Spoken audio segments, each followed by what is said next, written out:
अगर इसके पहले आपने कभी बढ़ल का अचार नहीं बनाया है तो इस तरीके से बना के देखिए, शायद आपको पसंद आएगा ये तरीका।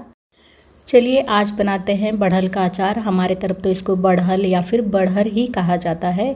ये मई के लास्ट और जून के स्टार्टिंग तक अचार बनाने लायक होता है। ये काफ़ी खट्टा होता है। ये जैसे कटहल होता है ना, उसी की प्रजाति का होता है, लेकिन कटहल खट्टा नहीं होता है।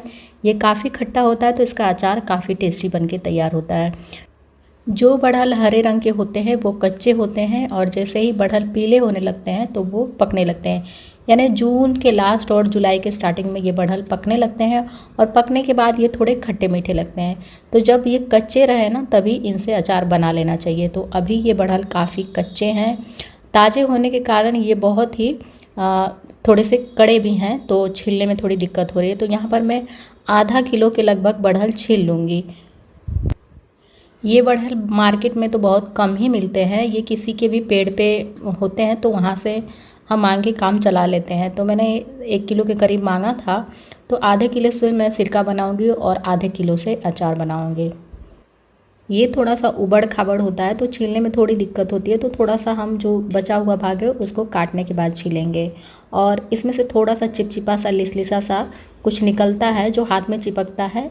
तो उसके लिए हम थोड़ा सा सरसों का तेल अपने हाथ में लगाएंगे और थोड़ा सा इस चाकू में, और फिर उसके बाद हम इस बढ़ल को काटेंगे। ये बढ़ल जितना फ्रेश होगा उतना इसमें से दूध जैसा ज़्यादा निकलेगा, और थोड़ा सा काटने में भी मुश्किल होगी, क्योंकि ये बिल्कुल फ्रेश है, एकदम पेड़ पे का तोड़ा हुआ है। तो इसलिए इस तरह का है।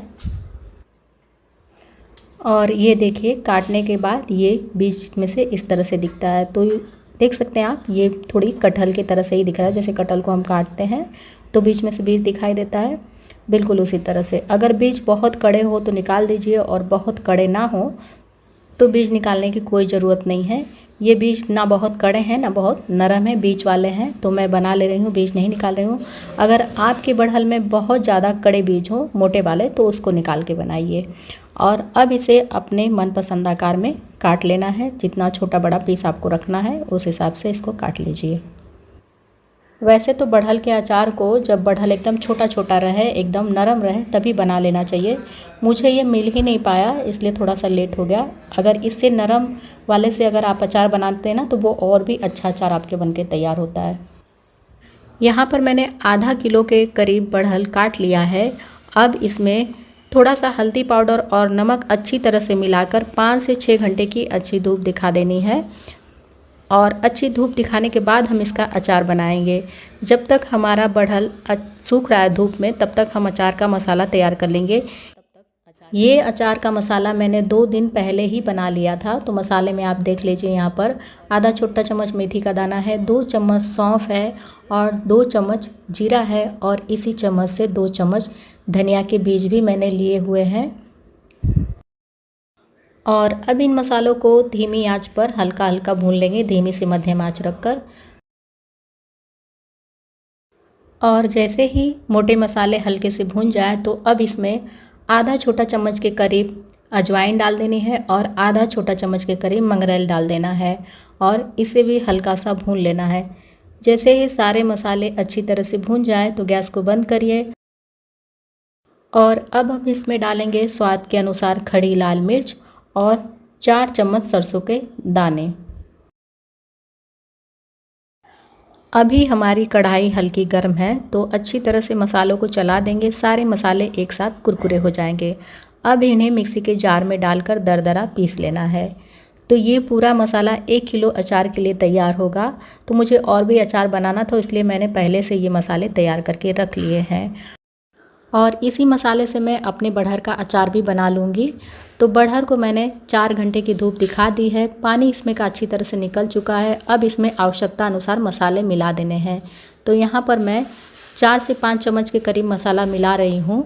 आपको अगर लगे कि और ज़्यादा मसाला मिलाना चाहिए, तो इस तरह का मसाला बना के आप ज़्यादा भी मिला सकते हैं। अचार का मसाला मिलाने के बाद अब इसमें स्वाद के अनुसार नमक डाल देना है। तो नमक अचार में थोड़ा सा चटपटा डलता है, तो थोड़ा चटपटा नमक डालिए। और नमक डालने के बाद इसमें हल्दी पाउडर मिला देनी है। और अगर आपको अच्छा कलर चाहिए अपने अचार में तो थोड़ी सी कश्मीरी लाल मिर्च पाउडर मिला दीजिए।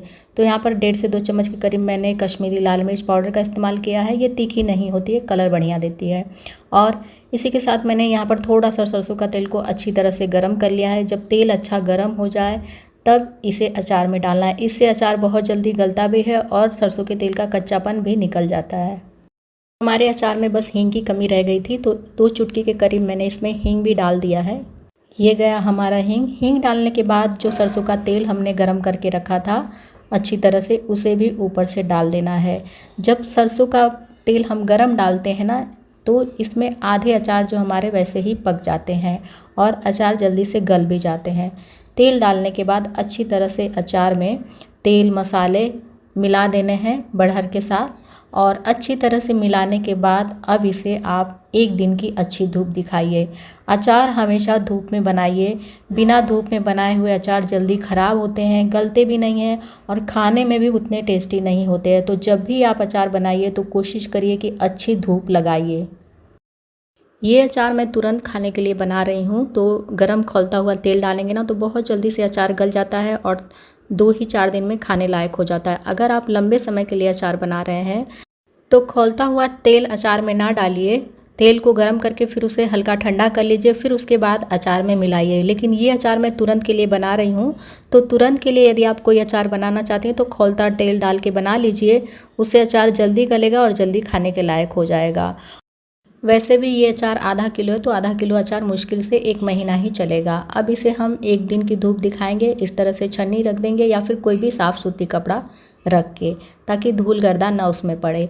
और 1 दिन की धूप दिखाने के बाद ये अचार अच्छी तरह से तेल और मसाले सोख चुका है। इसमें थोड़े सा और तेल हम मिलाएंगे सरसों का गरम करके, और फिर उसके बाद हम इसे किसी भी कांच के बर्तन में स्टोर कर लेंगे। अचार को कांच के बर्तन में स्टोर करने से अचार लंबे समय तक चलते हैं। तो यहाँ पर मैंने थोड़ा सा सरसों का तेल मिला लिया है। तेल डालने के बाद भी अच्छी तरह से अचार में तेल को मिलाइए और मिलाने के बाद अब मैंने इसे एक बॉटल में रख लिया है। तो ये हमारा बड़हल का अचार बिल्कुल बनके तैयार हो चुका है। 1 हफ्ते के अंदर ही ये खाने के लायक हो जाएगा। अगर इसके पहले आपने कभी बड़हल का अचार नहीं बनाया है तो इस तरीके से बना के देखिए, शायद आपको पसंद आएगा ये तरीका। तो मैं आप लोगों से मिलती हूँ फिर किसी अगली नई वीडियो के साथ। तब तक के लिए नमस्कार।